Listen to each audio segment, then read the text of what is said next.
pagi pemirsa Hidup Sehat. Kembali lagi di pagi yang cerah ini bersama dengan saya Dr. Eni Tarlin dan juga dengan saya Indra Bekti. Dan halo. Kali ini saya mau ucapin selamat ulang tahun ya untuk Dr. Arlin. Terima kasih. Selamat ulang tahun ya. Semoga banyak umur sehat selalu dan hidupnya sehat selalu. Amin. Nah, itu tanggal yang paling 13 penting. Maretnya tuh istri saya yang ulang tahun. Tuh kan, itu biasanya orang-orang keren tuh yang ulang tahun di bulan Maret Oh, gitu begitu ya. ya, Selamat ulang betul. tahun Bunda Dila. Terus besok anak aku, Yeay. Audriana. Yeay. Semuanya Sultan ulang tahun ini kali ini ya. Amin. Tapi kita nggak ngebahas ulang tahun. Karena kita akan ngebahas tentang kanker usus besar. Yes, Ini betul sekali. perlu diperhatikan banget ya. Iya, nah sebelum kita membahasnya nih, kita lihat dulu tayangan yang berikut ini.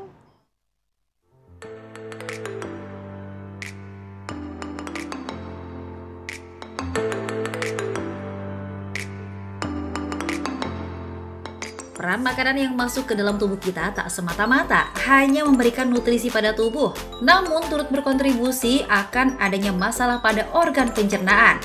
Perut biasanya akan cepat bereaksi saat kita mengkonsumsi makanan maupun minuman dengan kadar asam dan pedas berlebih atau bisa karena kafein atau alkohol. Gejala yang ditimbulkan pun cukup membuat tak nyaman. Bisa saja diare yang disertai rasa perih di perut, melilit atau kembung juga nyeri. Namun, ada pula yang hingga sulit buang air besar hingga perlu berkali-kali mengejar.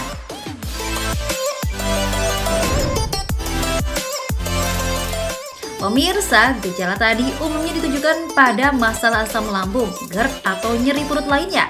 Namun, perlu Anda tahu bila kanker merupakan penyakit yang juga bisa menyerang pencernaan kita, seperti kanker usus besar atau kolorektal. Kanker yang menyerang bagian usus bawah hingga anus ini ternyata menjadi penyakit yang banyak menyerang pria kedua di Indonesia tahun 2018 dengan angka penderita 30.017 orang atau sebesar 8,6%. Angka yang sungguh menakjubkan. Pasalnya banyak di antara kita yang tak menyadari akan bahaya kanker ini yang bisa saja cukup membahayakan.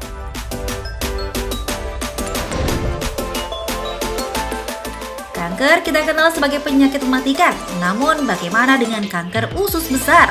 Bisakah penyakit ini kita deteksi sedari dini?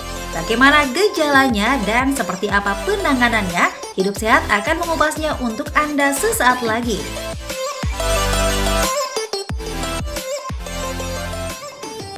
Ya, kembali lagi Hidup Sehat pemirsa. Nah, itu tadi mengenai kanker usus besar. Dan sebenarnya seperti apa sih kanker usus besar itu? Penanganannya bagaimana? Kalau misalnya udah kena tuh kayak gimana sih? Pengobatannya harus ngapain? Nah, itu semua harus langsung kita jawab hari ini juga. Bersama dengan Profesor Dr. Ari Fahri Alsyam, spesialis penyakit dalam, konsultan gastroenterohepatologi. Nah, lengkap kan? Luar biasa. Ini dekan Udah sering soalnya. Udah sering ya, betul sekali. Baik, aku Jadi nilainya 100 tadi buat betul. Ada jurusan dokter terbaik kayaknya ya. Amin, amin ya Allah. Ya, Dok. Oke, baik. Dok, Ya. ini fakta mitos yang pertama ya, Boleh, Dok. Lap. Nah, ini kalau boleh kita lihat nih, Dok, ya di masyarakat tuh banyak sekali, Dok, ini yang menanyakan hal ini, Dok. Iya. Yes. Jadi, pada tahap awal, kanker usus besar itu bisa saja tidak merasakan gejala apapun. Iya. Itu fakta atau mitos tuh, Dok? Fakta. Fakta? Nah. Oh, jadi nggak merasa Iya. apapun, Dok? Jadi itu yang masalahnya. Oh. Kadang-kadang kalau dia masih terbentuk polip misalnya, atau mungkin kan sejatinya begini nih, kalau untuk suatu pembentukan tumor itu kan pasti dari kecil dulu kan. Nggak mungkin tau-tau blok ada di situ kan, daging tumbuh gitu. Nah itu mulai dari kecil-kecil. Nah itu betul memang. Jadi kadang-kadang di awal pasien itu tidak merasakan apa-apa. Oh gitu. Jadi kadang-kadang kalau sudah perdarahan itu biasanya udah besar itu tumornya. Atau bahkan berat badannya udah turun misalnya. Ya. Nah kadang-kadang juga nyeri perut gitu. Jadi prinsipnya memang disitulah pentingnya kita melakukan screening. Screening dengan, screening. Ya kita kan artinya misalnya orang tua kita penderita kanker usus besar, ya kan. Kita punya gaya hidup yang nggak bagus, misalnya makan suka daging merah, tapi kurang sayur-sayuran, merokok misalnya dan kurang gerak, obesitas. Nah itu kan faktor-faktor resiko dan umur juga udah di atas 50 tahun. Nah kalau memang itu ada faktor-faktor resiko itu, memang sebaiknya kita screening. Screening apa, Dok? Biasanya, Bisa pemeriksaan, misalnya kita periksa fesesnya, itu ada darah samar atau tidak, ya.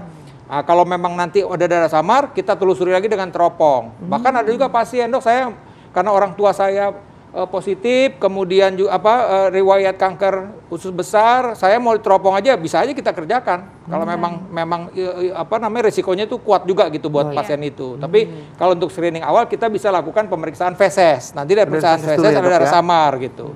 Ada sih tumor marker lain, misalnya masyarakat juga tahu misalnya CA itu ada tumor markernya, petanda tumornya. Itu kira-kira begitu. Baik, Dok. Oke, nah Dok, tapi ini ada juga nih yang common juga ya, umum dirasakan oleh masyarakat. Katanya nih Dok, fakta atau mitos, kalau sering sembelit itu juga merupakan salah satu tanda kanker usus besar. Ini fakta atau mitos, Dok? Iya, ini fakta. Fakta juga. Karena tadi kan Sering nyebutnya sembelit. salah satunya, Ya. betul. Jadi memang benar. Pasien-pasien dengan kanker usus besar ini bisa saja datang dengan keluhan sembelit, tidak bisa BAB. Nah, ini mesti saya sampaikan buat masyarakat, kalau per definisi apa sih sembelit ya? Jadi sembelit itu frekuensi kita bilang, frekuensi buang air besar. Frekuensi buang air besarnya itu hanya 2 kali dalam 1 minggu atau 1 kali seminggu. Nah, kedua bentuknya. Jadi bentuknya nih kalau yang normal itu ya seperti pisang lembut gitulah kira-kira. Tapi kalau ini pagi-pagi kita ngomong ini jadi nggak apa-apa ya. Jadi, apa-apa dong. Tapi kalau kan pagi-pagi emang biasanya waktunya. iya, ya. betul. Jadi nanti mungkin kalau kebetulan habis mendengarkan ini mau BAB, lihat deh BAB-nya gitu. Iya. Jadi balik lagi tadi. Ya. Jadi kalau tadi misalnya kotoran seperti kotoran kambing, bulat-bulat kecil itu sembelit. Jadi bisa saja misalnya pasien bilang, "Dok, saya cuma sekali seminggu, tapi beraknya BAB-nya normal." Itu termasuk sembelit itu. Betul, Dok. Oh, baik. Misalnya, saya tiap hari, Dok, tapi bentuknya seperti kotoran kambing, itu termasuk sembelit. Itu sembelit. Nah, jadi buat yang sembelit hati-hati, karena di kemudian hari bisa aja dia berlanjut terus, akhirnya menuju ke arah kanker. Jadi tadi betul, saya ulang lagi, bahwa sembelit bisa menjadi salah satu tanda orang terkena kanker usus besar. Dok, itu kalau misalnya boleh tanya sebentar ya, Dokter Iya. Adinda, ini udah Kita jadi rebutan udah sama pengen Prof banget, gitu udah ya. ada di ujung mulut. Iya, siap. Nah, ini ada anak teman saya nih, Dok, ya. Maksudnya kalau mungkin ini kan lagi sembelit juga nih, Dok. Iya. Ini sebenarnya ada nggak sih mungkin batas usia atau rentan usia itu mungkin yang bahaya itu dari umur berapa, Dok, itu, Iya. Dok, kanker usus besar ini bisa terjadi? Ini yang mesti saya sebutkan. Jadi berdasarkan hasil penelitian di FKW RSCM melakukan evaluasi selama 11 tahun. Pasien-pasien kanker usus besar, terus terang saja kita kaget semua. Kenapa? Ternyata 40% dari mereka itu yang kena kanker itu pertama kali kena kanker itu di bawah 50 tahun. Oh. Jadi ini yang artinya nih kita mesti tahu, ini sama dengan di dunia di belahan dunia lain, ternyata riset-riset juga sama bahwa sekarang ini pasien-pasien dengan kanker usus besar itu datangnya pada usia yang lebih muda. Oke. Gitu loh. Anak-anak, Dok, bisa? Nah, kalau anak-anak memang jarang ya, biasanya pada range 18 sampai 50 tahun tuh yang saya bilang usia muda itu. Tapi Dewasa sekarang ya, begini, dewasa muda. masalahnya ini memang mesti menjadi perhatian. Seumpamanya anak-anak sembelit, jangan artinya jangan didiamin gitu loh. Nah, kalau kita bicara soal sembelit ada 3 hal sebenarnya. Pertama bicara soal asupan serat. Ya. Nah, sekarang ini kan cenderung mohon maaf aja orang tua itu senang kalau anak-anak itu dikasih coklat, keju, junk food yang kurang sayur dan buah. Coba sekarang saya tanya, ketika ada pilihan nih anak kita mau let's say misalnya salah satu kita sebut ini junk food ini sama gado-gado, milihnya apa? Junk food. Ya.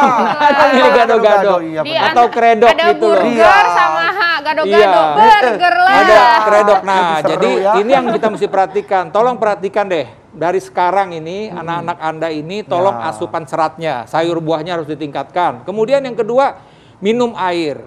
Nah, anak-anak kan terlalu, apalagi di ruangan ber-AC, lari, lupa minum. Iya. Kita sebagai orang tua harus mengingatkan minumnya itu. Kemudian yang ketiga ya bergerak. Kan ada cenderungan juga kan sekarang ini study at home gitu ya, hanya duduk aja main gadget ya kan macam-macam, itu pun juga nggak bagus, sekarang mesti bergerak gitu loh.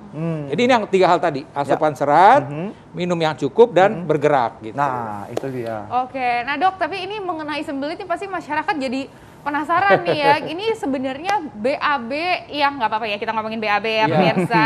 BAB yang normal, nah itu tuh seperti apa sih biar kita tuh aware gitu ya. Kalau misalnya waduh, ini kok kayaknya BAB kita perlu dicek apa segala macam gitu ya. Itu gimana nih dokter ya? Tapi nanti dijawabnya dokter. Sabar dulu. Sesaat lagi pengen tahu BAB, bentuknya kayak gimana, bagusnya gimana. Sesaat lagi kita akan kembali tetap di Hidup Sehat.